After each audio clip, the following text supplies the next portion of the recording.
کو یہ نہیں معلوم کہ ایران کی اس جنگ کے اندر ان کے اہداف کیا ہیں. کل جو ٹرمپ ہیں صدر، انہوں نے کہا کہ ہمارے جو اہداف ہیں وہ اسرائیل کے اہداف سے علیحدہ ہیں، لیکن اس کے باوجود 16واں دن ہے آج اس جنگ کا، جس کا نہ کوئی سر ہے، نہ کوئی پیر ہے، نہ کوئی لاجیکل کنکلوژن ہے، اور کسی کو معلوم ہی نہیں کہ اس کے اصل اہداف کیا ہیں. امریکہ اور اسرائیل کے ایران پر حملوں کا سلسلہ جاری ہے اور جنگ اپنے 16ویں دن میں داخل ہو گئی ہے. تازہ حملوں میں ایران کے شہر اصفہان کو نشانہ بنایا گیا، جس کے نتیجے میں کم از کم 15 افراد شہید اور کئی زخمی ہو گئے ہیں. دوسری جانب ایران نے اسرائیل کے خلاف بھرپور جوابی کارروائی کرتے ہوئے کئی میزائل داغے، جس کے بعد اسرائیل کے مختلف علاقوں میں سائرن بج اٹھے. بعض میزائلوں کے ٹکڑے تل ابیب کے قریب گرنے کی اطلاعات بھی ہیں. ایران کی پاسداران انقلاب نے اعلان کیا کہ اس نے خطے میں امریکی فوجی اڈوں کے خلاف اپنی کارروائیوں کی 50ویں لہر شروع کر دی ہے. ایران کے مطابق یہ حملے امارات، بحرین، کویت میں موجود امریکی تنصیبات کو نشانہ بنا کر کیے گئے ہیں. ایران کے وزیر خارجہ عباس اراغچی نے دعویٰ کیا ہے کہ امریکہ نے خارگ جزیرے پر حملے کے لیے دبئی کے قریب سے کروز میزائل داغے، جس کے بعد ایران نے خبردار کیا کہ اگر حملے جاری رہے تو اس کے خطرناک نتائج پورے خطے میں محسوس ہوں گے. ایرانی حکام کے مطابق امریکہ اور اسرائیل کے حملوں میں اب تک 10,000 سے زیادہ رہائشی مکانات کو نقصان پہنچا ہے، جبکہ ہلاکتوں کی مجموعی تعداد 1,400 سے تجاوز کر چکی ہے. ادھر امریکی صدر ڈونلڈ ٹرمپ نے کہا کہ ایران معاہدہ کرنا چاہتا ہے، لیکن موجودہ شرائط امریکہ کے لیے قابل قبول نہیں ہے. انہوں نے اتحادی ممالک سے مطالبہ کیا کہ وہ ابنائے ہرمز میں جہازوں کی حفاظت کے لیے بحری اتحاد قائم کریں. خلیجی ممالک میں کشیدگی برقرار ہے. سعودی عرب نے ریاض کے قریب 4 ڈرون مار گرائے، جبکہ امارات کے الویرا ایئر بیس پر ایران کی جانب سے میزائل اور ڈرون حملوں کا دعویٰ کیا گیا ہے. اسی طرح کویت میں جو ایئر بیس ہے اس کے قریب 2 میزائل گرے ہیں، جس سے 3 فوجی زخمی ہوئے ہیں. قطر نے بھی ایران کی جانب سے داغے گئے 4 بیلسٹک میزائل اور ڈرون تباہ کرنے کا دعویٰ کیا ہے. لبنان میں بھی صورتحال کشیدہ ہے، جہاں حزب اللہ اور اسرائیلی فوج کے درمیان جھڑپیں جاری ہیں. اسرائیلی حملوں میں جنوبی لبنان میں متعدد افراد جاں بحق ہوئے، جبکہ جنگ شروع ہونے کے بعد سے 8 لاکھ سے زائد افراد بے گھر ہو چکے ہیں. پریزیڈنٹ ٹرمپ کہہ رہے ہیں کہ آبنائے ہرمز کو وہ کھلوائیں گے چاہے ان کو سب کچھ تہس نہس بھی کرنا پڑے. ملاحظہ کیجیے. انہوں نے بیسیکلی جس کے اندر انہوں نے یہ بات کہی، انہوں نے کہا کہ ٹروتھ سوشل پہ کہا کہ کئی ممالک خاص طور پہ وہ جو آبنائے ہرمز کی بندش سے متاثر ہو سکتے تھے، امریکہ کے ساتھ مل کر بھی راستے کو محفوظ اور کھلا رکھنے کے لیے جنگی جہاز بھیجیں گے. ایران کہتا ہے جی کہ سب کچھ نارمل ہے، جب تک اس خطے سے امریکہ نکل نہیں جاتا ہم اس جنگ کو نہیں روکیں گے. ہمارے ساتھ سردار مسعود خان صاحب موجود ہیں، سابق صدر آزاد کشمیر کے، سابق مستقل مندوب اقوام متحدہ برائے پاکستان کے. بہت شکریہ مسعود صاحب. اس وقت صورتحال یہ ہے کہ خیال کیا جاتا ہے کہ ایسکلیشن جب بڑھائی جاتی ہے تو اس کا مطلب ہے کہ اگلے مرحلے پہ ڈی ایسکلیٹ ہوگا. اکثر کانفلکٹس کے اندر ایسا ہوتا ہے، لیکن بظاہر اس صورتحال میں بھی ایسا ہوتا دکھائی نہیں دے رہا ہے. ڈی ایسکلیشن کے لیے کوششیں ہو رہی ہیں اور پس پردہ رابطے کیے جا رہے ہیں، لیکن اس میں ابھی کوئی کامیابی نہیں ہو رہی، کیونکہ دونوں طرف سے شرائط بہت سخت ہیں. ایران کی طرف سے علیہ اعلان کہا گیا ہے کہ جب تک کہ انہیں تاوان نہیں ادا کیا جاتا کیونکہ جنگ ان کے اوپر مسلط کی گئی، یا اس کی دوسری شرائط یعنی جوہری پروگرام سے متعلق نہیں مانی جاتی، وہ یہ جنگ ختم نہیں کریں گے. انہوں نے یہ بھی کہا ہے کہ یہاں ایک بہت ہی ایسی انہوں نے تجویز دی ہے، یہ شرط لگائی ہے جو کہ امریکہ کو ماننے کے لیے تیار نہیں ہوگا کہ یہاں سے جتنے بھی ان کی خلیجی ریاستوں میں بیسز ہیں ان کو خالی کر دے. اور تو یہ ان میں سے بہت سی چیزیں جو ہیں وہ امریکہ کے لیے قابل قبول نہیں ہوگا. آپ نے صدر ٹرمپ کے لب و لہجے سے بھی یہ پہچان لیا ہوگا کہ وہ یہ کہہ رہے تھے کہ کوئی ڈیل ایسی ہے ٹیبل کے اوپر جو ان کے لیے قابل قبول نہیں ہے.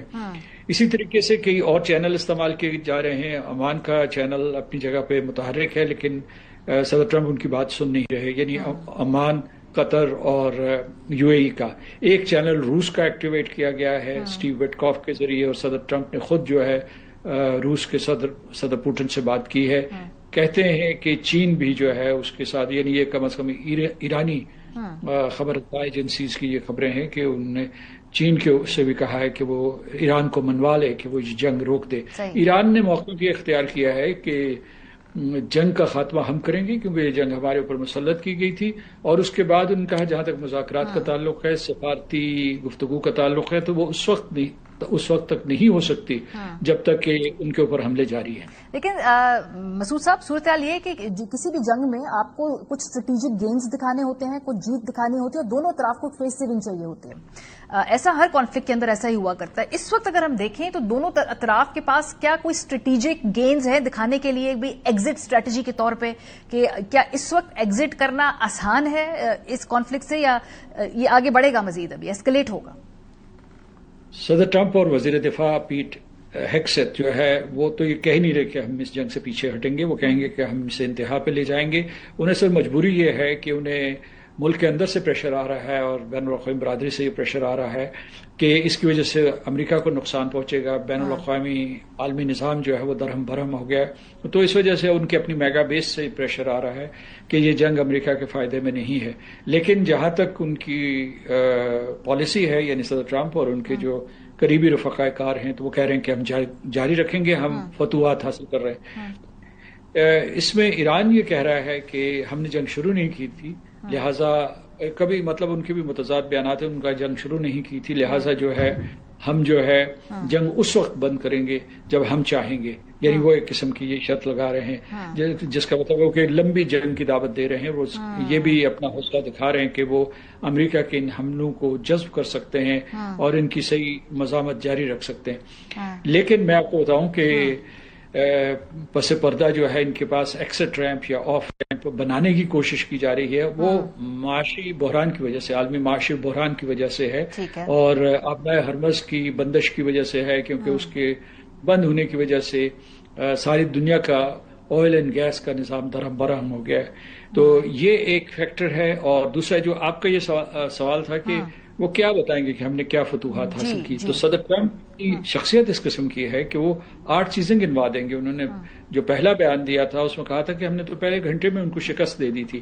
وہ کہتے ہیں کہ ہم نے ان کے جو فضائی یا نیول بحری قوت تھی اس کو تہس نہس کر دیا ہے۔ اس کے علاوہ وہ یہ کہتے ہیں کہ ان کے تمام ملٹری انڈسٹریل کمپلیکس کو تباہ کر دیا ہے، ان کی سیاسی قیادت کو ختم کر دیا ہے۔ یہ مطلب اسرائیل کے ساتھ ان کو منطبق ہوتے ہیں۔ لیکن دوسری طرف جو ہے ایران یہ کہہ سکتا ہے، یعنی خلاف توقع میں سمجھتا ہوں کہ ایران نے جس قسم کی ہمت استقامت کا مظاہرہ کیا ہے اس کی توقع نہیں تھی۔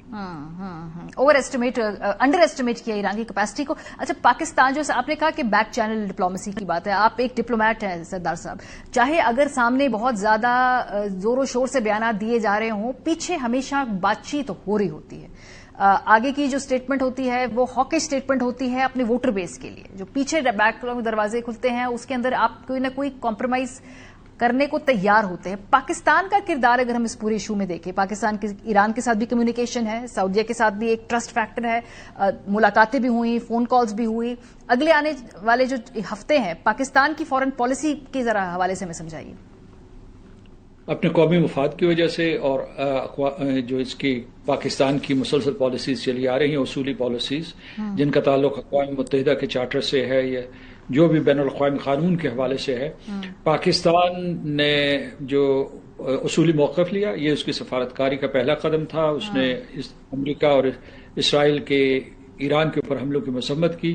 اسی طریقے سے جب ایران نے جوابی کارروائی کی تو اس نے جو ہے اس کی بھی مذمت کی۔ اور پھر جو ایک دوسری جگہ جہاں پاکستان نے اپنی سفارتکاری کا مظاہرہ کیا ہے وہ اقوام متحدہ کی سیکیورٹی کونسل ہے، جس میں دونوں طرف کے قراردادوں کی انہوں نے حمایت کی۔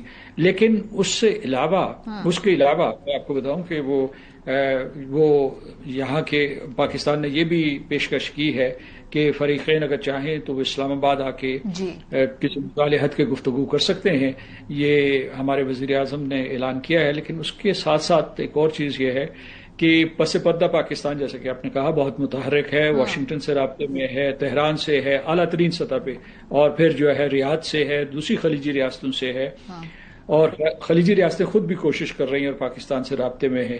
تو اگر کوئی اس قسم کا موقع بنا تو پاکستان اس پوری کی پوری تحریک کو آگے بڑھائے گا۔ اس کی وجہ یہ ہے کہ ایک قومی مفاد، اور کیونکہ ہماری بھی جو معیشت متاثر ہوئی ہے، اور دوسرا جو ہے وہ یہ ہے کہ امن و سلامتی کے لیے، کیونکہ یہاں کے خطے کی امن و سلامتی پاکستان کے لیے بھی اشد ضروری ہے۔ بالکل، بہت شکریہ سردار مسعود خان صاحب ہمارے ساتھ پروگرام کے سلسلے میں موجود تھے۔ اب ہم جب واپس آئیں گے